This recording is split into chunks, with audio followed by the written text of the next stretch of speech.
Mais non.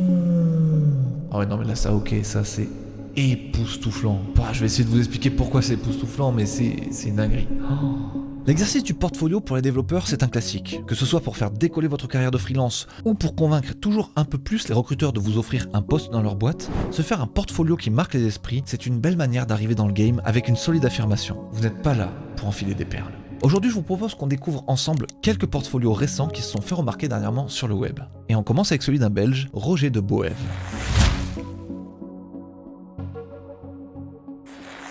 Alors Roger, c'est un créatif développeur belge, comme je vous l'ai dit. Il a bossé pour des marques comme Coca-Cola, Nike, On Running et bien d'autres. Il a travaillé dans les meilleures agences du monde comme Doc Studio, Immersive Garden, North Kingdom et bien d'autres encore. Il a à ce jour-là 9 Seat of the Day sur Awards et un Seat of the Month, ce qui est une des récompenses les plus prestigieuses à avoir sur cette plateforme. Je vous propose qu'on regarde son site. Alors voyons voir, la première étape des sites créatifs très souvent, c'est le loader. C'est la première chose avec laquelle vous pouvez vous illustrer, il y en a quasiment toujours un parce qu'en général ça charge l'expérience avant que vous arriviez dans le site et que là il y ait des effets un petit peu dans tous les sens, que ça fracasse le crâne. Donc le loader c'est souvent une étape importante. Et là déjà, rien que ce loader, je le trouve cool parce que il ne rame pas. Normalement, un loader, à chaque fois qu'il y a des assets qui sont chargés dans la mémoire de votre ordinateur, ça va casser une animation CSS ou ça va casser quelque chose qui se passe. C'est pour ça qu'une progress bar, c'est jamais fluide quand ça fait un loading. Et c'est pour ça aussi que les gens choisissent souvent des chiffres. C'est parce que les chiffres qui s'activent, c'est pas une animation qui est censée être fluide. Là, lui, je sais pas comment il s'est débrouillé, mais son loader, il est hyper fluide. Son rond là, son cercle, il se casse jamais. On va rentrer sur le son, mon jeune ami, excuse-moi. Mais waouh, déjà on kiffe. Moi je trouve ça assez cool. Il y a tout un univers, c'est beau, c'est bien foutu. L'UI, là au-delà d'une UI, on peut même appeler ça un HUD, parce qu'on dirait qu'on est dans un jeu vidéo et qu'on a une interface graphique par-dessus. Et donc qu'est-ce qui se passe alors? Si je drag and drop, je passe d'un projet à un autre, avec un aperçu qui change la couleur globale du fond, vraiment très très cool. Et alors qu'est-ce qui se passe si je clique? Super transition vers la page qui explique un peu mieux le projet. Donc ouais, il faut savoir aussi que sur les portfolios en général, c'est vos projets sur la homepage et puis après vous pouvez cliquer sur le projet, ça vous met le détail et après vous avez ce qu'on appelle un case study, c'est plein de screenshots ou de petits détails à propos de ce projet qui montrent un petit peu toutes les choses que vous avez faites dessus. Là je vais mettre le site à rude épreuve et je vais tenter le truc qui bien souvent est pété dans les sites créatifs et voyons voir comment lui s'en sort. Je vais revenir en arrière, voyons voir ce qui se passe. Je reviens bien en arrière et je reviens exactement sur le même élément. Ça me recharge pas tout depuis le début, etc. Et ça, c'est très bien. Il y a vraiment un effort qui est fait dans ce sens-là. La navigation, elle est restituée. Et ça, c'est fort parce qu'en fait, les UX des sites créatifs, en général, ça casse souvent les normes, ça casse souvent les mœurs et ça casse aussi souvent l'accessibilité. Et tous les trucs dont on a l'habitude, c'est-à-dire pouvoir revenir en arrière et se retrouver au même endroit ou avec la même position de scroll dans la page quand vous êtes revenu en arrière, etc. Mais tout ça, en général, on s'assoit un petit peu dessus. Hélas, ce n'est pas le cas. Donc c'est très très cool. Est-ce qu'on a un About? Voyons voir. Ok, là le même effet, on a un peu lui qui arrive, on peut le drag and drop, on peut lui déformer les narines comme si c'était Mario 64. It's me, Mario! Très cool, ouais, là toutes les agences dans lesquelles il est passé, tout son incroyable palmarès, un smooth scroll que moi j'apprécie énormément. Et le site ne lag pas du tout, il est ultra bien optimisé. Et c'est très bien parce que là je suis en screen recording et en général ça a tendance à faire ramer les sites avec du WebGL dedans. Et là non, rien, tout se passe bien, tout est ultra fluide. Donc franchement c'est vraiment un site absolument banger. Avec quoi il a été fait ce site? Ce site a été fait avec 3JS, of course, JZap, qui est la librairie d'animation, Redux pour gérer son store au sein de sa page. D'ailleurs, ce que j'utilise ici, les amis, ce n'est ni plus ni moins que Wapalizer, qui est une extension qui permet de savoir exactement avec quoi est fait un site. Et Howler.js, qu'est-ce que c'est? Ah, ça a été pour gérer tous ces sound effects. Hélas, on les écoute pas trop là actuellement, tes sons, mon ami. Je suis sûr qu'ils sont très stylés en plus. Maintenant, un petit truc qu'on va regarder, parce que vous me dites souvent, mais tu checkes jamais le responsive. On va regarder le responsive. Je prends mon téléphone. C'est fluide, ça marche bien. Pareil, je suis en screen recording. Comment ça se passe? Ok, le scroll fait passer d'un projet à un autre, d'accord. On peut plus cliquer pour le coup. Par contre, on peut cliquer ici sur View Project. Et là, très fluide, très cool. On a les case studies, les différents projets. On peut passer d'un projet à l'autre comme ça et tout. Non, franchement, c'est stylé. Ça marche très bien. Finalement, le seul truc qui craint avec toi, c'est le fait que j'ai écorché ton prénom dès le départ. Je t'ai appelé Roger au lieu de Rogier. Je suis absolument super désolé, mon cher ami belge. Je ne le referai plus. Le deuxième site à analyser va être celui de RXK Studio, fait par Michael Garcia, qui est un dev de Toulouse, si je ne m'abuse, qui a 7 awards à son actif, ce qui est plutôt pas mal aussi. Et pour la petite anecdote, avec Michael Garcia, avant d'être développeurs tous les deux et avant de se perdre de vue, on se croisait souvent avec nos groupes de musique respectifs dans la région bordelaise, comme ça, on jouait un petit peu aux mêmes endroits et on se voyait l'un et l'autre, on assistait à nos propres concerts. Et de mémoire, c'était un très bon gars. Après, on s'est complètement perdu de vue et après, je me suis rendu compte que c'était un créatif développeur et qui faisait du très très bon travail. Donc j'ai l'impression que le monde des créatifs est assez petit. En tout cas, c'est cool de voir que ces gens que j'ai bien appréciés à l'époque ont fait leur petit bonhomme de chemin et ont fait des carrières de zinzin à côté. Voyons voir du coup ce qu'il sait faire aujourd'hui. Alors, waouh. Alors là déjà Michael il va à l'opposé de la tendance actuelle. La tendance actuelle c'est faire apparaître tous les titres avec des espèces de slides comme ça qui se révèlent, ou alors avec des opacités qui fade in, fade out. Michael il a dit non ça c'est ringard, c'est à l'ancienne, moi je suis dans le brutalisme. Très cool. Dès le départ, ce qui rend ultra bien, c'est que c'est plein de pages comme ça. Le design t'explose à la gueule. Et ça, pour que ça marche bien, faut pas que ce soit fait n'importe comment. Il faut que toutes les fontes là et tous les espaces soient proportionnels à la largeur de l'écran. Et donc toutes les font size et toutes les widths, toutes les gaps, regardez, tout ça se resize exactement à mesure que je resize l'écran. Jusqu'à probablement un certain endpoint où là ça va devenir trop petit, trop illisible, où là tu changes un peu le layout. Mais cet élément là qui lui reste d'un bloc, tu continues à le scaler comme ça en conséquence. Par contre ça là, au bout d'un moment, en mobile, à partir d'un truc, tu rescales plus, vous voyez, ça reste toujours à la même taille, c'est juste l'espace entre les deux qui évolue. Bref, souvenez-vous-en que cet effet de scaling sur les fontes et les espaces, c'est très stylé. Et alors, autant il a pas mis d'effet à l'apparition, autant par contre dès qu'on commence à scroller, il se passe des choses, ça fait... Et ça j'aime bien, c'est très chouette. On arrive ici, il y a ce truc là, alors ici on peut rien faire, par contre il y a ce gif là qui nous dit vas-y cliquez-moi dessus, ok ça transitionne. Et en fait si je scrolle, il se passe quelque chose, c'est une sorte de mini-jeu à l'intérieur du site, et je trouve ça cool, parce qu'en vrai c'est une petite démonstration technique, qui en même temps permet de donner du rythme dans la découverte du site, donc je trouve ça assez cool, c'est complètement gratuit, ça sert pas à grand chose, à part juste proposer une expérience un peu drôle. Ok, j'imagine on a pareil ici, encore un mini-jeu là comme ça, j'ai envie de scroller le plus vite possible, je me demande si tu débloques un easter egg, si tu scrolles pendant 700 heures, tu fermes, et alors... tu commences à être tenté de vouloir voir ce qui se passe derrière ces projets. Tu cliques, ok, l'apparition est très cool. Oh, et je viens de réaliser un truc, il a fait hyper gaffe à l'UX, lui, et à l'accessibilité. Si vous faites Escape, ça ferme sur sa page. Alors déjà, trop bien.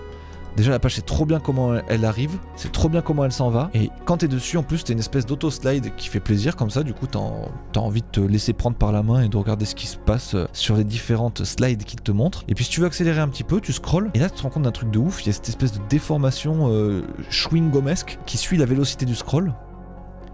C'est un petit effet mais ça rend bien, c'est cool. Et vraiment le escape pour fermer une page c'est vraiment charmé. Franchement Michael, beau boulot hein.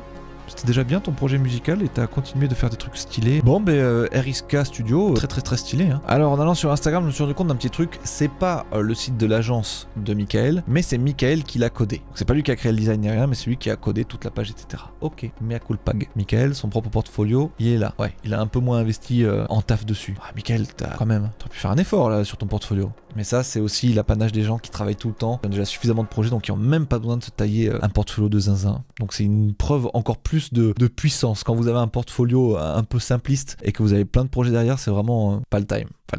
En tout cas, très bon boulot, Michael. Comme on l'a dit plus tôt, se faire un site comme ça en début de carrière, c'est un excellent moyen de vous lancer et de vous faire remarquer. Mon ami Henri a complètement kickstarté sa carrière en gagnant un awards avec son portfolio. J'ai toute une interview sur lui où il explique tout ça et je vous encourage vivement à la regarder. On en reparle un peu plus tard dans la vidéo. Maintenant, une autre chose dont vous aurez besoin si vous lancez votre carrière, c'est d'une banque pro. Pour ce faire, je ne saurais que trop vous conseiller Propulse by CA, qui sont le sponsor de cette vidéo. Propulse by CA, c'est un très bon compte pro pour les freelancers et solo entrepreneurs qui permet de se passer des banques à l'ancienne bien rigides là et de profiter d'une application dédiée qui propose toutes les fonctionnalités qu'on souhaite en 2024. Gestion des factures et des devis, possibilité de lier vos tickets de facture directement avec la ligne correspondante sur votre compte, le tout auto-partagé avec votre comptable, tout ce qui fait qu'on se sent bien pour gérer ses comptes et sa compta. J'adore aller au resto le midi, payer avec ma carte pro quand c'est une dépense professionnelle, et là photographier ça avec mon téléphone là directement depuis l'app pour qu'elle soit automatiquement associée à la dépense que je viens de faire. Tout est clean et bien organisé, c'est un bonheur.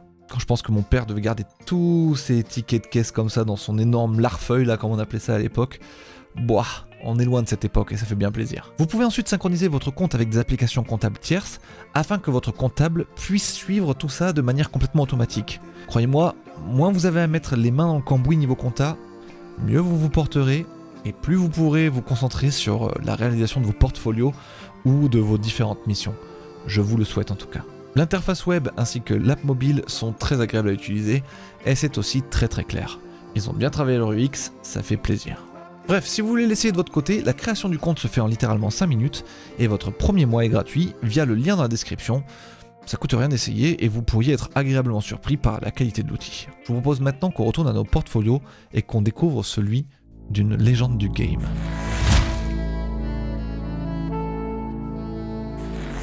Le prochain portfolio, c'est pas le folio de n'importe qui, c'est celui de Luis Bizarro. C'est une très grande star du développement créatif. Il a travaillé pour les plus grands, aujourd'hui il travaille d'ailleurs pour Apple, donc je pense pas que tu puisses faire plus stylé. Personnellement, j'avais découvert son profil via un tuto qu'il avait écrit sur le site légendaire de Codrops, il y a à peu près 3 ans. Site sur lequel tu apprends énormément de choses des meilleurs créatifs développeurs du monde. Il a été élu Independent of the Year sur Award, ce qui est la plus grande distinction que vous puissiez avoir en tant que développeur front-end freelance. Il a bossé pour les plus grands, il a fait les projets les plus ambitieux, bref. C'est une légende. Ce site, je vous propose d'abord qu'on le découvre par la version mobile. Parce qu'on comprend mieux la structure, on comprend mieux comment il est foutu, et surtout, on voit à quel point la version desktop, après, se prend une transformation Super Saiyan dans la gueule. La magie débarque, comme Gandalf qui arrive là, en haut de la montagne, quand on croyait que tout était perdu. La version grand écran de ce site, c'est un petit peu ça, quoi.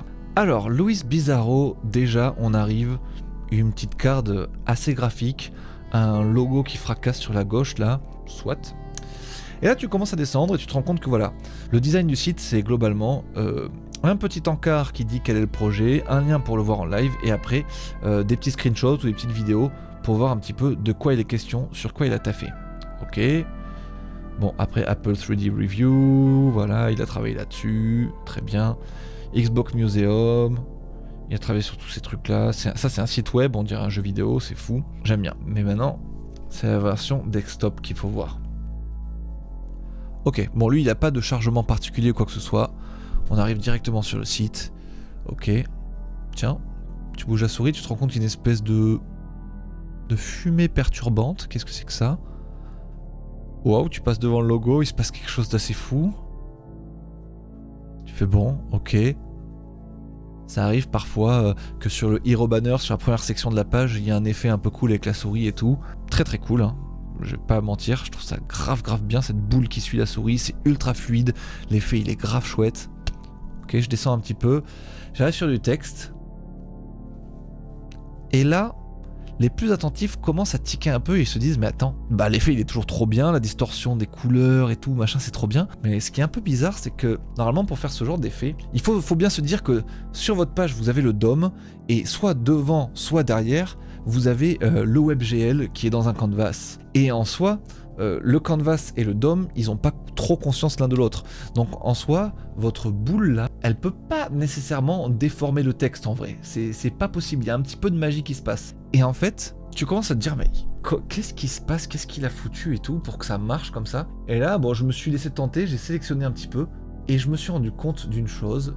Vous voyez le texte le texte, il n'est pas vraiment synchronisé avec lui-même. Vous voyez, quand je sélectionne, il y a 2 layers de texte qui apparaissent. En fait, les amis, je vais vous dire ce qu'il a fait. Il a synchronisé tout son DOM avec son canvas. Je sais pas trop comment il s'est débrouillé, mais tout ce qui se passe en HTML sur sa page, et avec les scrolls, etc., tout ça, c'est répliqué en WebGL dans son canvas derrière, qui lui permet après d'interagir avec son effet chelou là. Tout ce qui est au premier plan, le DOM là, il est transparent.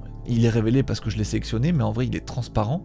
Ben, le DOM lui, il bouge pas, il n'est pas affecté par cet effet WebGL. C'est le canvas derrière qui lui est affecté. C'est une dinguerie. Et en fait tu te rends compte que littéralement tout le site est dupliqué en DOM derrière. Et ça fait des trucs de ouf, ça permet vraiment d'interagir avec les images comme ça, c'est trop chouette. Ça permet d'interagir avec ça aussi. Même là, ce petit layer blanc là derrière, il a été refait en WebGL. Si je peux vous montrer ça plus profondément, je vais supprimer le canvas, on va voir ce qui se passe. Allez, on supprime ça, qu'est-ce qui reste? Tous les textes sont là, mais vous voyez qu'il n'y a plus la boule, tout est transparent, tout est invisible en gros.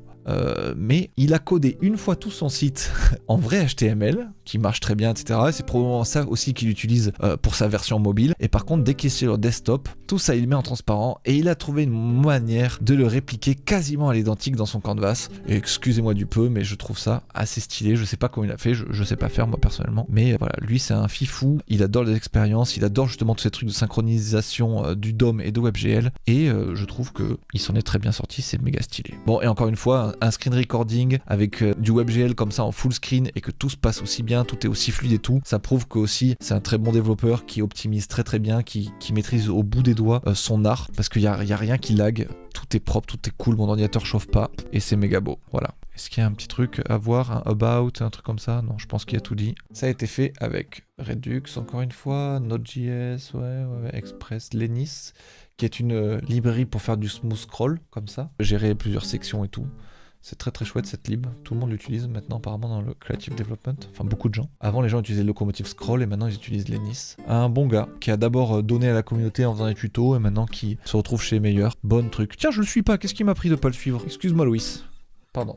Bon voilà, Louis Maxi Banger. Maintenant, je vous propose qu'on découvre le portfolio de Henri. Comme je vous l'ai dit plus tôt, Henri, c'est vraiment la représentation de ça. Le mec se crée son premier portfolio, il se lance, il gagne son premier award et sa carrière est complètement lancée. Avant ça, il a rien fait. Il vient d'une reconversion, il faisait tout à fait autre chose, il fait son site, il se lance, banger, carrière lancée. On parle de lui et de ses portfolios dans la section qui arrive. Henri, c'est un gars du sud-ouest de la France et que j'ai rencontré à Malaga. On est devenus bien potes et on en a profité pour faire une interview ensemble pour parler de son parcours assez atypique et de sa reconversion plutôt réussie dans le monde du creative development. Aujourd'hui, il a 7 Seat of the Day sur Awards, ce qui est plutôt très très bien. D'ailleurs, son premier Awards, qui a complètement lancé sa carrière, c'est son portfolio. Il avait quasiment aucun site créatif à son actif, mais il s'est lancé, il a payé un designer avec toutes ses économies, il a codé le site aussi bien qu'il a pu le faire et il a récolté son premier award et ses premiers clients. Il illustre parfaitement ce qu'un portfolio réussi peut représenter dans une carrière. Après, même si son portfolio était très cool, les développeurs créatifs ont souvent l'habitude de changer leur portfolio au fil des ans, histoire de montrer de nouvelles choses qu'ils savent faire, présenter les nouveaux projets sur lesquels ils ont travaillé entre temps, et parfois tout simplement pour avoir une chance de décrocher un autre award, ce qui les met vachement en avant pendant une certaine période de temps, et qui de ce fait leur apporte de nouveaux clients, bien entendu. Dans son premier portfolio, Henri avait attiré l'œil des gens avec une grosse expérience WebGL, et du coup beaucoup de personnes l'ont contacté rien que pour ça, pour lui demander ce genre de truc. Et bon, même s'il se démerde bien en WebGL, c'est pas sa plus grande passion. Alors dans le folio d'aujourd'hui, celui qu'il a refait récemment là, il a tenté de se faire plus discret là-dessus et de mettre en avant d'autres qualités comme de jolies animations plus traditionnelles. C'est vrai qu'une des grandes forces d'Henri, c'est sa finesse dans les animations et les motions. Donc en soi, c'est bien qu'il mette l'accent là-dessus sur sa propre maison, je trouve. En tout cas, allez voir son interview si vous voulez en apprendre plus sur le spécimen. À l'heure où j'enregistre, son nouveau folio là que je vous ai un petit peu montré, il n'est pas encore 100% fini, donc vous ne pouvez pas encore aller dessus. Mais je trouve que c'est une bonne occasion d'aller le suivre sur Twitter ou Insta pour ne pas rater le moment où il publiera ça, pour lui filer de la force quoi. Voilà, on a vu des portfolios hyper réussis qui vendent bien du rêve et apportent pas mal d'opportunités à leurs créateurs. Maintenant, un folio, ça demande beaucoup de taf et parfois ça ne rencontre pas tout ce succès-là. Donc pensez à trouver un bon designer si vous vous lancez, mais surtout gardez en tête que ça peut aussi foirer tout simplement. Donc ça sera toujours de l'expérience de prise et ça vous fera toujours une carte de visite très stylée, donc c'est jamais vraiment perdu, mais je veux juste pas que vous pensiez qu'avoir un folio vous transforme automatiquement en légende créative développeur quoi. Attention au syndrome du survivant comme d'habitude. Ce disclaimer étant fait, je pense tout de même que ça reste une expérience trop cool de se faire son propre portfolio, et encore plus si c'est pour attaquer une trépidante vie de freelance quoi. Si vous vous lancez, pensez au compte pro de Propulse by CA, les liens sont dans la description. De mon côté, je vais bientôt refaire une vidéo sur un entretien technique chez un grand groupe, j'espère bien m'en sortir un peu mieux que celui que j'ai fait pour Google. Abonnez-vous pour ne pas manquer ça. C'était Benjamin Code. Ciao.